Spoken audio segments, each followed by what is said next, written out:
હા અહીંયા સાહેબ ઊભા રહેતા ને આપણે ચોકડીએ ચેક કરવા તો જે પીએસઆઈ હોય ને એ કોઈ વાહન વાળો નીકળો હોય ને એને કે દારૂ પીતો કે ના તો પોલીસ વાળાને કે હું તો આનું મોટું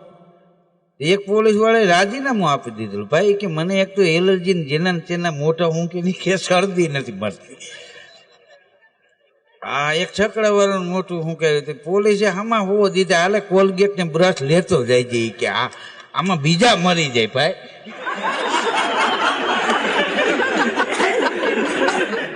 રાજીનામું એને આપી દીધું ને ઈ ઠેઠ વાં ઉપર ઉડી ગયો ને સાહેબ ને ખબર પડી હા તે પોલીસના વડા હતા ને એને નક્કી કર્યું કે ભાઈ મોટા ફૂંકવાનું હવે રહેવા દો હા એને કાચની ભૂંગળી આપી કે હવે આ તમને શંકા પડે એને કેવું કે આમાં ફૂંક મારો નશો કર્યો હોય તો લાલ લાઈટ થાય તે પીએસઆઈ સાહેબ ને બધા ચોકડી ઉપર હતા ને ટેમ્પા વાળો આવ્યો ખંભે નેપકીન ને નાખી ગયેલો સાહેબે રોકાયો ટેમ્પો હે ઉભો રાખ બ્રેક મારી બોલો સાહેબ દારૂ પીતો અરે સાહેબ આમાં તમને વાતું આવડે અમે નવરા આમાં સાઈઝ પીવાનો વારો ન હોય દારૂ પીતો હોય તો આ ભૂંગળીમાં ફૂંક માર કેમ એ કે પીતો હોય છે તો આમાં લાલ લાઈટ થાય ટેમ્પા વાળો કે સાહેબ મેં જિંદગીમાં કોઈ દી ફૂંક મારી નથી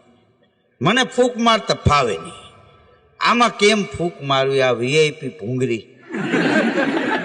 સાહેબ કે એમાં કાંઈ નહીં તો કેમ ફૂંક મરાય આમાં ઓલો ટેમ્પા વાળો કે સાહેબ એ મોટામાં ભૂંગળી નાખીને કે ફૂ ત્યાં લાલ લાઈટ થઈ તો સાહેબ ભાગી ગયા ટેમ્પા વાળો દાંત કાઢતો કાઢતો સીટ નીચે કોથળી તોડીને પીતો ગયો ને હાંકી ગયો